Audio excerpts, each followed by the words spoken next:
The Ventaxian spymaster chuckled as images of riots, infrastructure collapse, and political chaos in the United States flashed across the view screen, not knowing that underestimating American grit would lead to the destruction of his entire invasion fleet. Volar, the spymaster charged with monitoring the Earth, leaned back in his chair, a pleased grin on his grey, scaly face. He and his team of elite intelligence agents had labored for decades to destabilize and divide the human race, paving the way for a quick Ventaxian conquest. "Report, Zaxxon," Volar snapped, stroking his chin with a clawed hand. "What is the status of the human nation known as America?" Zaxxon, the operative embedded in the United States government, stepped forward and bowed, his Ventaxian form temporarily shimmering to reveal his human disguise. He tapped a control on his wrist computer, bringing up scenes of violent demonstrations, dilapidated roads and bridges, and footage of politicians viciously arguing. "The Americans are in complete disarray, Spymaster. The nation is torn apart, its people divided and at each other's throats. Their infrastructure crumbles. The government is paralyzed by infighting. Analysis indicates societal collapse is imminent. America poses no threat. It cannot possibly assume global leadership in its current state." Volar nodded, his eyes glinting. Agents stationed in other Earth nations presented similar bleak assessments of humanity's ability to unify and resist. The spymaster clasped his hands together. Everything was proceeding as planned.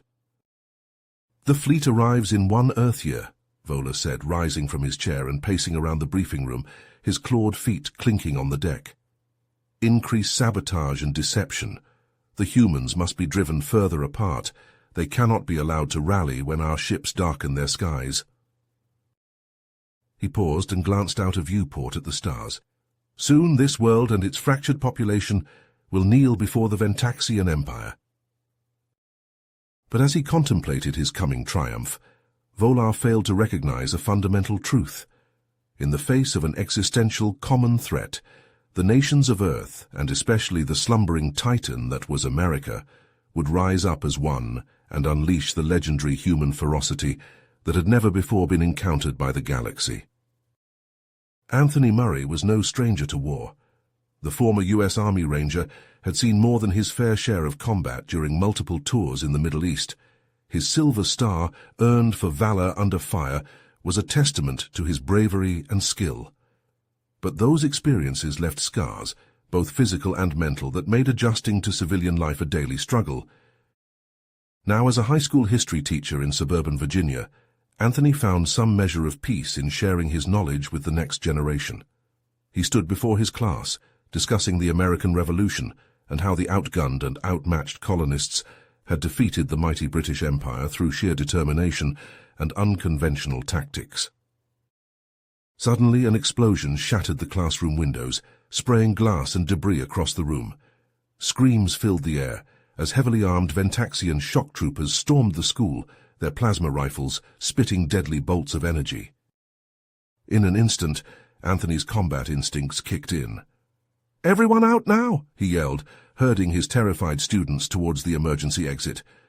"Stay low and run for the trees behind the football field."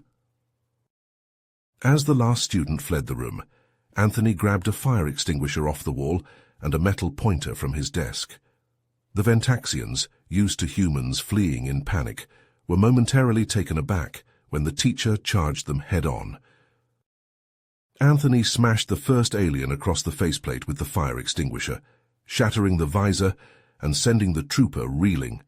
He whirled, using the pointer to deflect a plasma bolt before hurling the extinguisher at another Ventaxian, knocking it off balance. Scooping up a dropped plasma rifle, Anthony dove behind an overturned desk as return fire scorched the walls. He popped up, squeezing off precise shots that dropped 2 more attackers. "This is Volar," the Ventaxian commander snarled over the comms from his orbiting ship. "All units converge on the school. Burn it to the ground." Plasma fire intensified, blasting through walls and setting the classroom ablaze. Anthony knew he couldn't hold out much longer. In a final act of defiance, he activated the emergency broadcast system on his phone, shouting, "This is Anthony Murray at Parkview High. We're under attack by hostile aliens. They're here in force. This is just the beginning. A plasma bolt struck the phone, melting it to slag. Anthony tossed it aside, raising his rifle to face the oncoming Ventaxians. If this was to be his end, he'd go down fighting. But as more dropships descended from the sky, disgorging heavily armed Ventaxian warriors, it was clear that the assault on the school was a mere prelude to a much larger attack. Desperate emergency transmissions crackled across the airwaves as the aliens struck at Washington, D.C. and cities worldwide. In the face of this overwhelming onslaught, humanity found itself in a desperate fight for survival. The question was, would the grit and determination that had served our species so well in the past be enough against a ruthless, technologically superior foe? But Anthony Murray did not perish in the flames that consumed Parkview High. As the classroom ceiling collapsed from the alien plasma barrage, the former ranger dove into a reinforced basement storage room. Concrete and steel beams groaned and buckled overhead, but the impromptu shelter held, and Anthony survived.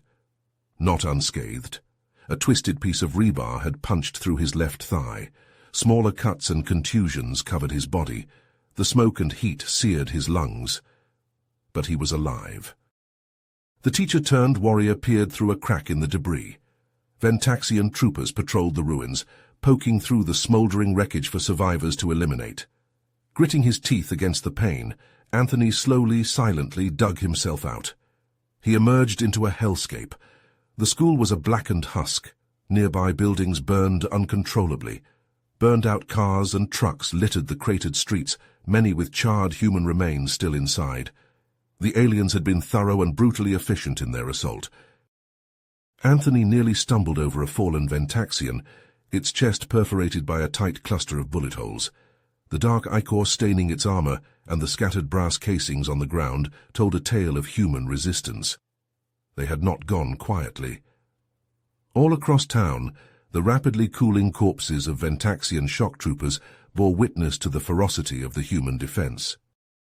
Salvaging a medkit and some alien weapons from the dead trooper, Anthony limped down a side street, using the flickering flames and thick smoke as cover. He came across a knot of shell-shocked survivors huddled behind a dumpster. A few of his students were among them, tear-streaked and terrified but alive. They looked to their teacher with a mixture of relief and desperate hope. "Follow me," Anthony rasped, "and stay quiet. We're getting out of here." He led them through back alleys and over smashed fences, avoiding roving Ventaxian patrols. Their destination, the National Guard Armory on the edge of town. Breaking in, Anthony armed his small band with rifles, body armor, and ammo. He pulled out a radio and tuned it to the emergency broadcast frequency. "This is Anthony Murray, broadcasting from the ruins of Parkview, Virginia," he transmitted. "If anyone is still out there, if anyone is still fighting, respond." For a moment, there was only static. Then a crackling chorus of voices filled the air. Pockets of resistance scattered across the country. A platoon of Marines holed up in a shopping mall in Arizona. A group of hunters turned partisans stalking alien patrols in the forests of Oregon. A band of ex-cops waging a guerrilla campaign in the bombed-out streets of Chicago. The Ventaxians, it seemed, had kicked the hornet's nest. They wanted a quick, easy conquest, a few surgical strikes to decapitate the leadership, then mop up the disorganized, demoralized masses. But there was steel beneath the rust of humanity, a resilience and tenacity forged by millennia of conflict. The alien invaders, accustomed to rolling over less advanced civilizations, were not prepared for the sheer, bloody-minded obstinacy of the human race. From their new base, Anthony led his militia in lightning-fast raids against the alien occupiers. They'd strike hard and fade away into the forests and mountains they knew so well, leaving a trail of mangled Ventaxian bodies in their wake. Their relentless hit-and-run attacks made the armory a constant thorn in the aliens' side. Late one night, as Anthony cleaned his rifle by the glow of a jury-rigged generator, a coded transmission came through on a secured government frequency. The message was short, but momentous. A high-level Ventaxian defector was waiting at a secret military bunker deep in the Rocky Mountains. They had critical intelligence that could change everything, but they would only talk to a representative from the resistance in person. The bunker was hundreds of miles away, through territory crawling with Ventaxian forces.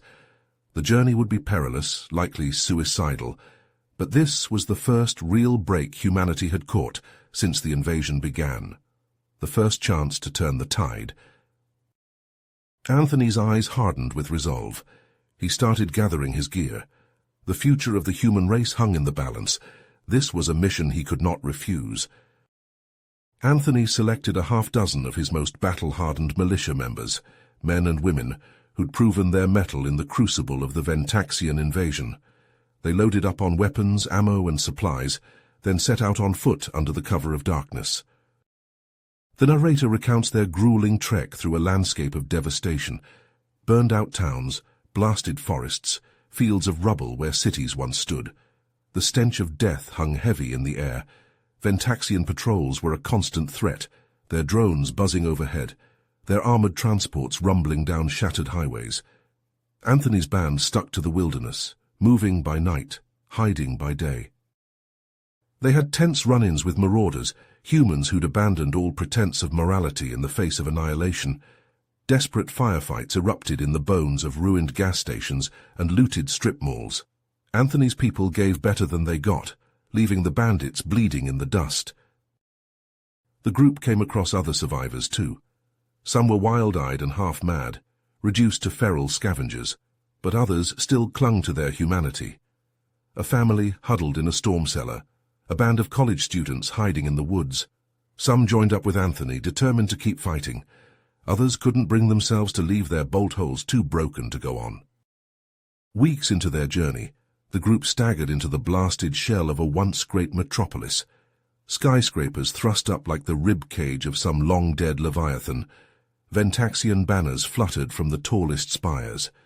As they picked their way through the rubble-choked streets, plasma bolts suddenly stitched the ground around them. They'd walked into an ambush. Ventaxian troopers, clad in their distinctive black armor, poured fire on the humans from the windows of ruined office buildings. 2 of Anthony's people went down, punched off their feet by searing blasts. The rest dove for cover, returning fire with chattering assault rifles. But the aliens had the high ground, and superior numbers. Anthony caught a plasma bolt across his body armor, the ceramic plates shattering, the force hurling him back. His team was pinned down, taking casualties.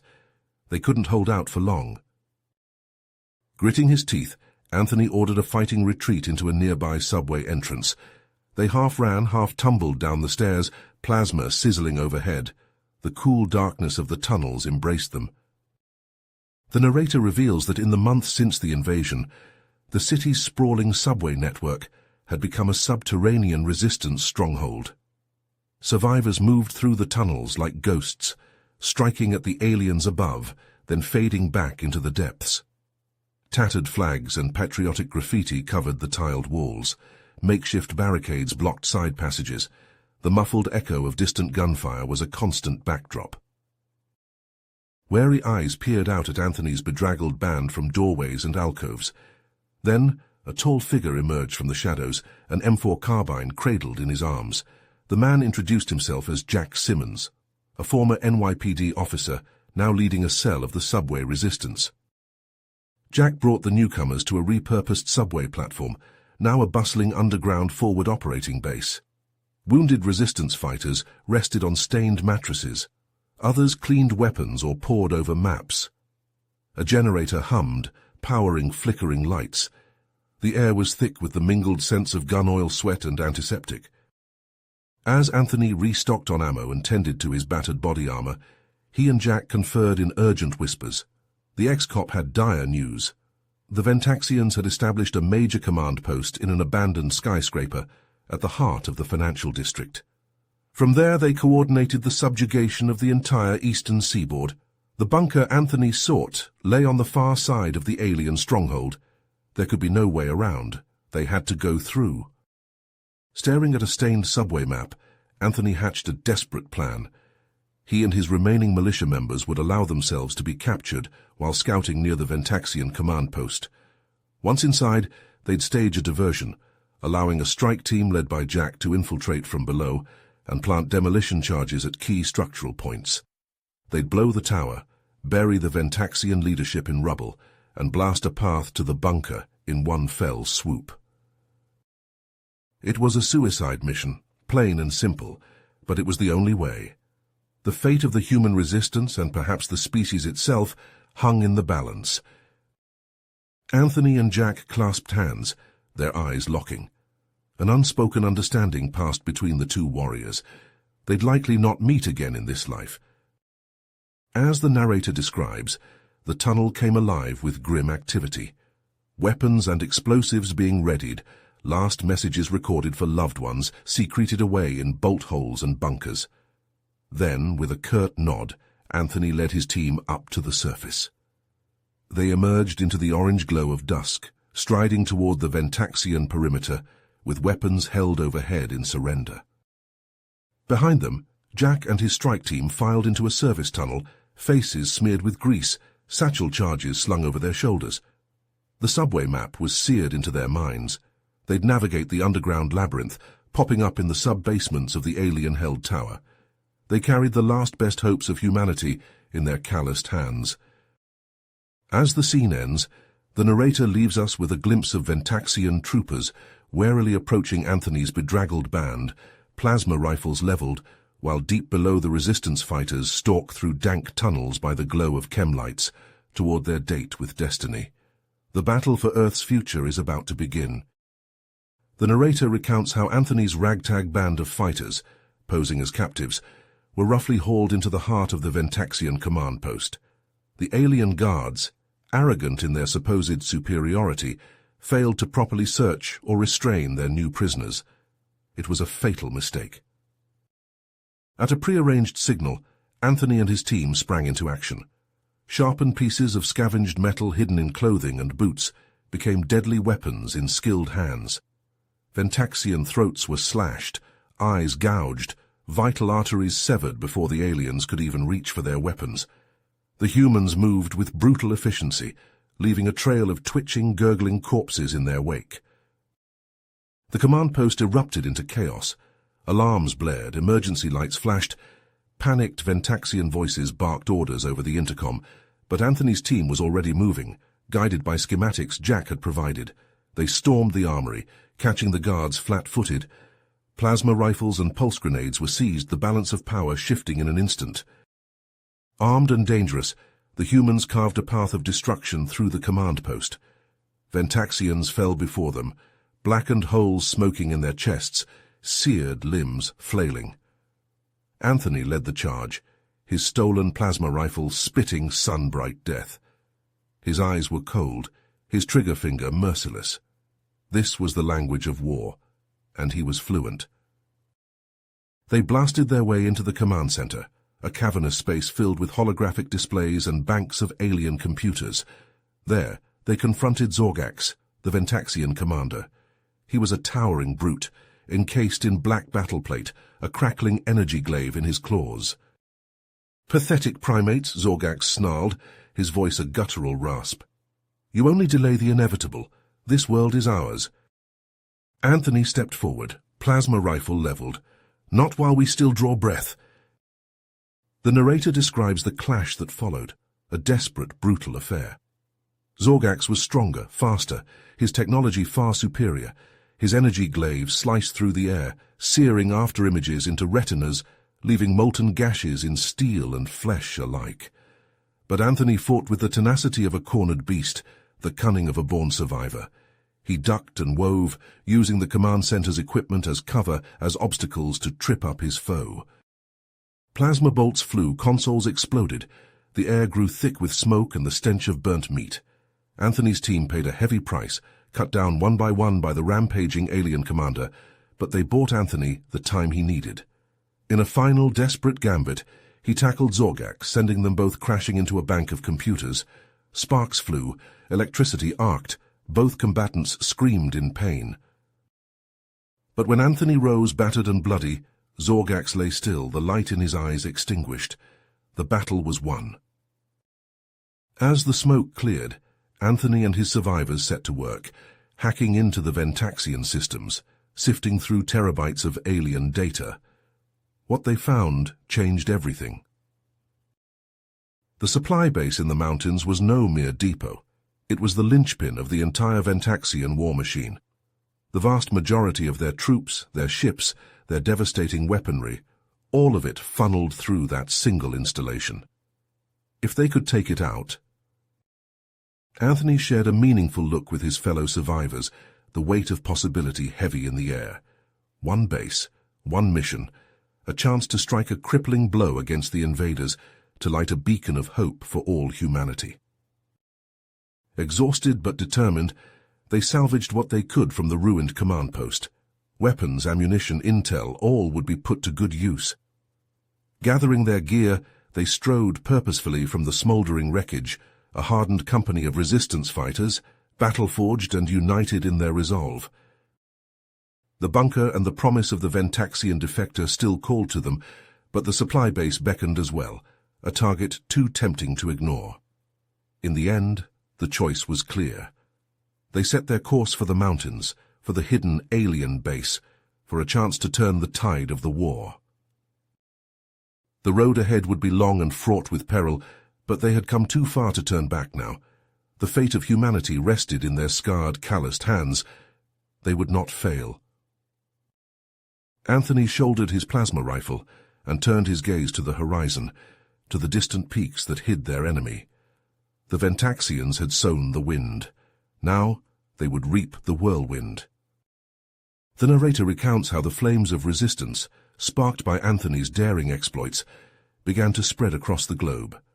In the war-ravaged streets of Paris, a band of French partisans ambushed a Ventaxian patrol, using improvised explosives and black-market weapons to devastating effect. The cobblestone avenues echoed with the chatter of gunfire and the screams of wounded aliens. In the heart of the Amazon rainforest, indigenous tribes turned their unparalleled knowledge of the jungle against the invaders. Ventaxian soldiers, used to the sterile confines of their ships and bases, found themselves stalked by silent, invisible foes. Poison darts whistled from the trees, finding gaps in armor, felling the aliens like trees before a hidden axe. High in the mountains of Afghanistan, Mujahideen fighters, hardened by decades of warfare, rallied once more to repel a foreign enemy. They struck from ancient caves and mist-shrouded peaks, their outdated rifles and rocket launchers exacting a heavy toll on the overconfident Ventaxians. These were but a few sparks in a rising conflagration, as humans across the world took up arms against their would-be conquerors. The Ventaxians, so assured of their technological supremacy, found themselves mired in a global quagmire, their forces stretched thin by a species that refused to submit. As news of these uprisings reached Anthony and his band, their resolve hardened into diamond. They knew their fight was no longer just about survival.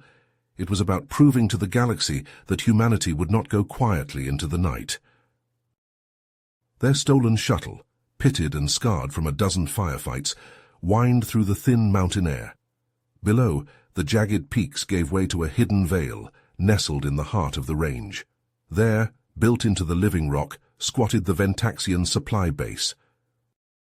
Towering walls of black metal and gleaming force fields encircled the sprawling complex. Plasma cannons swiveled on hardened turrets, their barrels tracking the shuttle's approach. Scores of armored vehicles and battle-ready troops stood in neat formation, a silent testament to the base's vital strategic importance. Anthony and his team, clad in purloined Ventaxian armor, strode from the shuttle's ramp with all the arrogance they could muster. They had shed their human identities like snakeskin, becoming alien invaders in form and manner. Only the hard glint in their eyes betrayed their true allegiance. At the base's perimeter, a phalanx of guards scanned them with handheld devices, barking questions in the guttural Ventaxian tongue. Anthony's team responded with clipped, pre-rehearsed phrases, praying their linguistic training held up. A tense moment stretched, the guards' fingers twitching over their plasma rifles' triggers. Then, with a curt nod, they waved the infiltrators through. Inside the base, Anthony's team moved with purpose, their stolen armor granting them access to restricted areas. They planted explosives at critical junctures, power generators, ammunition depots, hangar bays housing rows of menacing attack craft. Each charge was a silent promise, a whispered oath of retribution. But as they laid the final device, a shrill alarm pierced the air. On a security monitor, Anthony glimpsed a firefight erupting at the base's main gate, their diversion team, sacrificing themselves to buy the infiltrators time. Ventaxian soldiers poured into the corridors, plasma rifles spitting deadly fire. Anthony's team responded in kind, their own alien weapons screeching. The base's gleaming hallways became a war zone, lit by strobing emergency lights and sizzling energy beams. Anthony fought like a man possessed, his rifle an extension of his will. He dropped Ventaxian after Ventaxian, their charred bodies piling at his feet. His team pushed forward, a human spearhead driving into the heart of the alien stronghold. But the Ventaxians kept coming, heedless of their losses. Anthony's team was driven back step by blood-bought step. They were running out of time, running out of ammunition, running out of options. Just as the Ventaxians threatened to overwhelm them, a shadow fell across the base. The soldiers looked up, confusion turning to dread as they saw the looming bulk of the supply shuttle, hijacked by Anthony's team. With a roar of engines, the shuttle plowed into the base's exposed superstructure, crushing armor and aliens alike. Anthony's team seized the moment, sprinting for the waiting craft, leaping aboard even as plasma rounds stitched the air around them. They rocketed from the base, the shuttle shaking with the violence of their acceleration. Behind them, the explosives they had planted erupted in a chain of sun-bright blasts. The mountain itself seemed to buck and heave, the Ventaxian base disappearing in an avalanche of fire and rock. From a distant ridgeline, Anthony and his battered team watched the destruction unfold. Smoke towered into the sky, turning the sun a bloody crimson. In that moment, they knew they had struck a blow that would echo across the stars. They had shown the galaxy the indomitable spirit of Earth, the unbreakable will of humanity. But even as they savored this victory, Anthony knew their fight was far from over. The Ventaxians would retaliate, their vengeance swift and terrible. And in the secret bunker, the alien defector still waited, their secrets a potential key to humanity's salvation or its final downfall. The road ahead would be long and steeped in blood, but Anthony and his band of brothers and sisters would walk it to the end for the fate of their world and the future of their species. This was only the beginning. The narrator recounts how in the wake of the supply base's destruction, reports began to flood in from resistance cells across the globe. Ventaxian patrols were being ambushed with increasing frequency and ferocity. Key alien installations fell to daring human raids. The invaders, once so confident in their superiority, now found themselves on the defensive, scrambling to counter humanity's resurgent fighting spirit. In a hidden rebel stronghold, Anthony and his team pored over captured Ventaxian star maps, tracking the movements of enemy ships and plotting their next move. Resistance leaders from a dozen nations joined them, their faces haggard but their eyes alight with renewed hope. Together, they coordinated strikes against Ventaxian weak points, slowly but surely loosening the aliens' grip on Earth. But even as the human resistance gained ground, Anthony knew their victories would mean little if the Ventaxians unleashed their doomsday weapon. The very mention of this superweapon sent a chill down the spines of even the most battle-hardened fighters. The narrator describes how deep beneath a mountain range, Anthony and his team finally reached the secret government bunker. Heavily armed guards waved them through blast doors meters thick into a cavernous facility humming with activity. Scientists and military officials huddled around flickering screens, their faces drawn with fatigue and stress. In a secure briefing room, Anthony came face to face with Zorlax, the Ventaxian defector. The alien scientist cut an imposing figure, his scaly hide crisscrossed with scars, his eyes haunted by the horrors he had witnessed. In halting English, Zorlax laid bare the true scope of the Ventaxian threat. "My people," he rasped, "they do not seek mere conquest. They covet your world's resources, the rare minerals locked in Earth's crust. They will strip your planet bare and enslave those who survive the culling." A holographic display flared to life, revealing a pulsing, malevolent construct. "The World Ender," Zorlax whispered. "A quantum singularity weapon. It can obliterate continents, reduce your mightiest cities to ash, and it is here, on your world, hidden and waiting to be unleashed." The bunker's walls seemed to close in as Zorlax detailed the superweapon's location. A fortified Ventaxian base, deep in the Rocky Mountains, shielded by an impenetrable energy field and guarded by the aliens' deadliest warriors. Anthony and his team exchanged grim looks, the weight of their mission settling on their shoulders like a physical burden. The narrator describes how, in the days that followed, resistance fighters from around the globe converged on the bunker. Battle-scarred veterans from the Russian tundra, deadly guerrilla fighters from the Amazon basin, hardened commandos from the Australian outback. The best of humanity's warriors, united by a common cause. Together they trained and planned, honing their skills and studying every scrap of intelligence on the Ventaxian stronghold. They modified captured alien fighters, equipping them with human ingenuity and jury-rigged Earth weapons. And then, on a moonless night, they launched their assault. A score of Ventaxian fighters, now piloted by human resistance members, streaked through the sky, their hulls scarred and pitted, but their engines roaring with defiant power. Anthony and his team led the charge, their faces set with grim determination. Plasma beams lanced up from the Ventaxian base, seeking to swat the fighters from the sky. But the human pilots wove and dodged, their skills honed in 100 desperate battles. They skimmed the energy shield, pouring fire into its flickering surface, searching for a weakness. And then a miracle. A salvo of jury-rigged EMP missiles, the product of frantic human innovation, found a hairline fracture in the shield's coverage. The barrier sputtered and died, exposing the base beneath. The fighters dove, anti-grav engines screaming. Ventaxian anti-aircraft batteries swiveled to track them, filling the air with deadly energy bolts. But the humans were too quick, too nimble. They dodged and weaved, strafing the base's defenses, blasting holes in its reinforced walls. And then, with a roar of thrusters, the fighters landed within the base's perimeter. Anthony was the first to leap from his cockpit, plasma rifle in hand.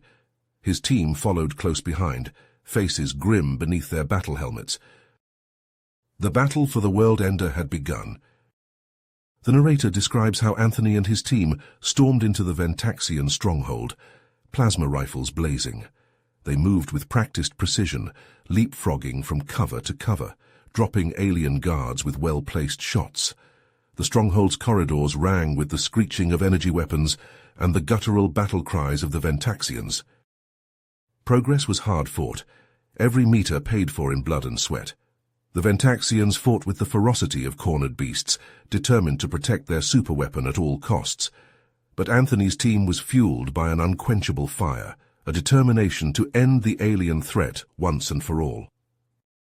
As they pushed deeper into the stronghold, they came across pockets of Ventaxian scientists and technicians.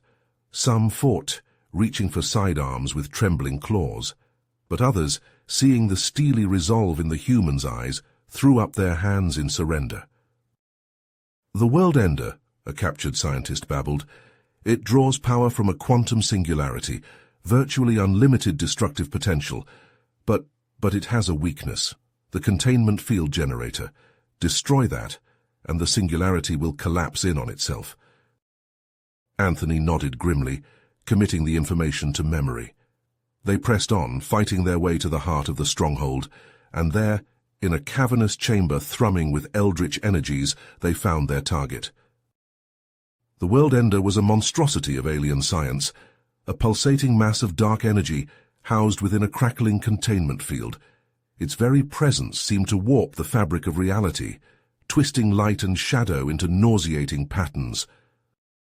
As Anthony's team set about planting explosive charges, a thunderous boom echoed through the chamber. A contingent of elite Ventaxian warriors stormed in, their armor adorned with the sigils of their master, and at their head, a figure Anthony had hoped never to see again. "Voller," Anthony snarled, raising his rifle. The Ventaxian spy master's eyes glowed with malevolent fury. The Ventaxian elites opened fire, filling the air with sizzling plasma bolts. Anthony's team dove for cover, returning fire with everything they had. Explosions rocked the chamber. Severed limbs and shattered armor flew. It was a maelstrom of destruction, a microcosm of the war that had engulfed the Earth. In the heart of the chaos, Anthony and Vola clashed. They fought hand to hand, Vola's alien strength pitted against Anthony's human tenacity. They traded blows that would have felled lesser beings, their armor cracking, their blood spattering the deck.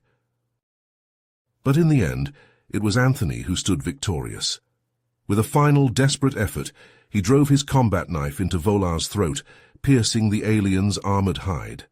The Ventaxian spy master fell, his lifeblood pooling on the cold metal floor. There was no time to savor the victory. With Vola fallen, Anthony's team raced to complete their mission. They armed the explosives, setting the timers for a scant few minutes. Then they ran, fighting their way back through the stronghold's war-torn corridors.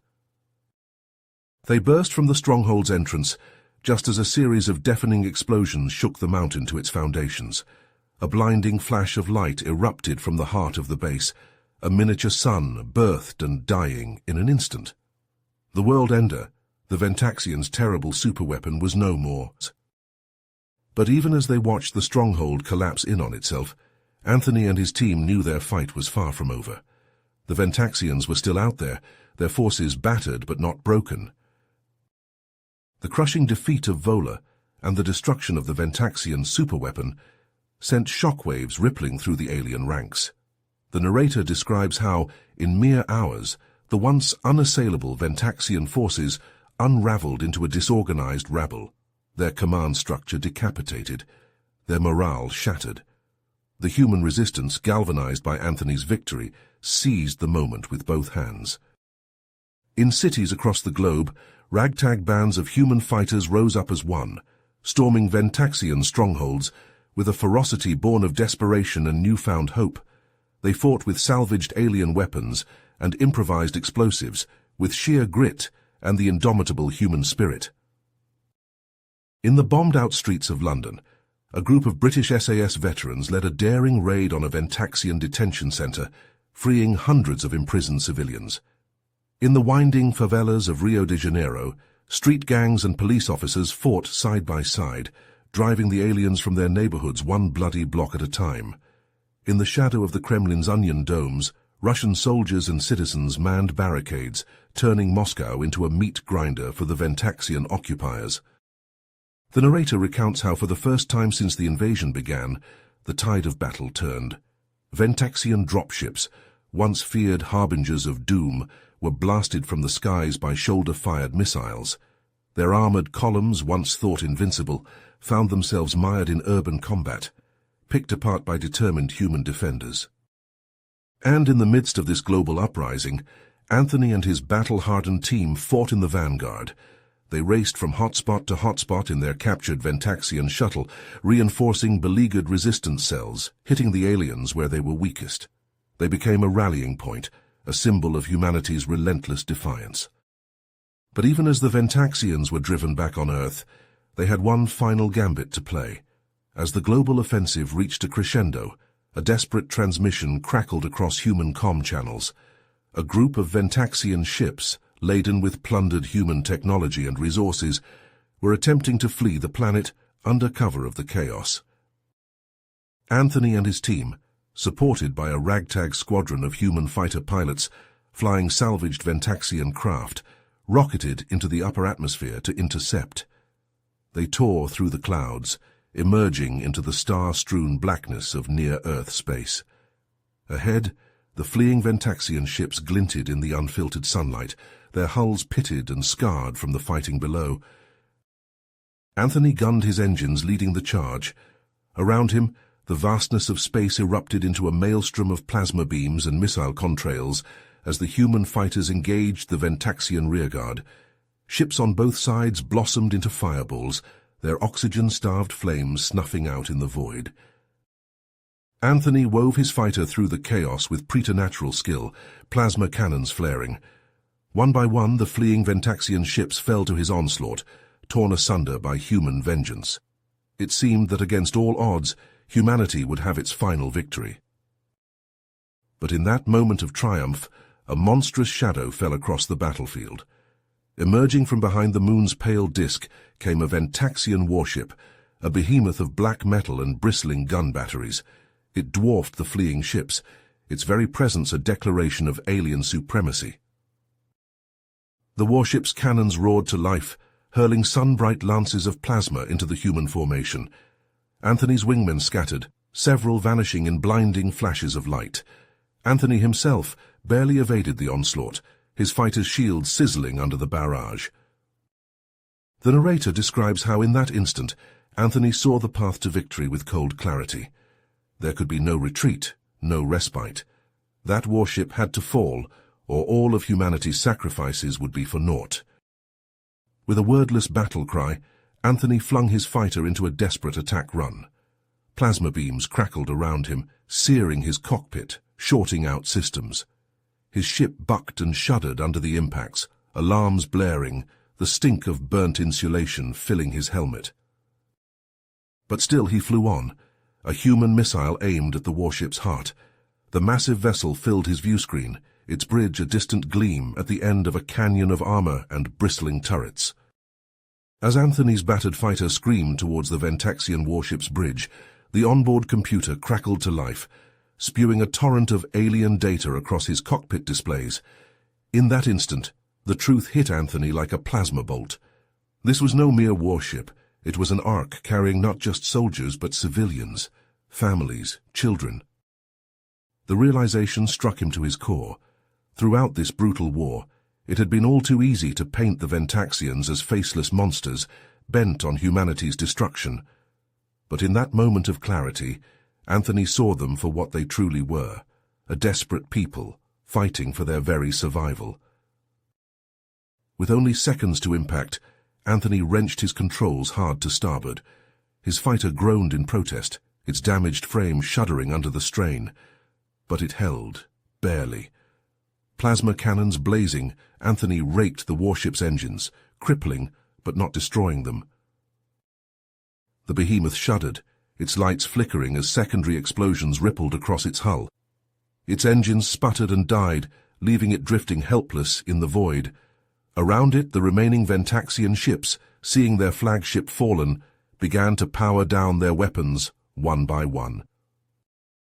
The human fleet, wary at first, held their fire. Comms channels crackled to life as the Ventaxian commanders, their voices heavy with defeat, declared their unconditional surrender. In the days that followed, as Ventaxian forces across the globe laid down their arms, Anthony found himself at the center of a storm. To the resistance, he was a hero, the man who had broken the alien occupation. To the Provisional Earth government, he was a key negotiator, his understanding of the enemy invaluable in the tense talks that followed. The Ventaxians, their empire in tatters, had little choice but to accede to humanity's demands. They would withdraw from Earth, leaving behind their advanced technology as reparations. In exchange, the human authorities agreed to provide aid and resources to support the Ventaxian evacuation to their battered homeworld. As the alien ships lifted off, carrying the last of their kind from Earth's soil, Anthony couldn't help but feel a twinge of sympathy. For all their power, the Ventaxians had been driven to invade by desperation, their own world dying beneath them. But that empathy was tempered by the harsh reality that surrounded him. Earth had been devastated, its cities reduced to rubble, its population decimated.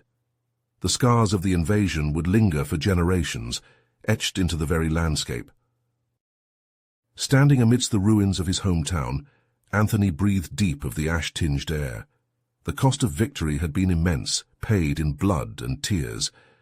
But humanity had endured. It had stood united in the face of annihilation, and it had triumphed. The narrator, his voice heavy with the weight of history, reflects on the profound change the invasion had wrought. The petty divisions that had once consumed the human race now seemed trivial in the face of what they had overcome together. The Ventaxian onslaught, for all its destruction, had birthed a new era for humanity, an era of unity, of purpose, of looking beyond the confines of their battered but unbroken world. The road ahead would be long and hard, the narrator intones, but armed with the knowledge and technology the Ventaxians had left behind, humanity would rebuild. It would heal, and it would reach for the stars, no longer as a fractured collection of nations, but as a single united force. You have reached the end of the story. If you enjoyed this story and want to support us, please leave a like and subscribe to our channel, and for every comment that says 88, I will heart every single one of them. Thank you for your time.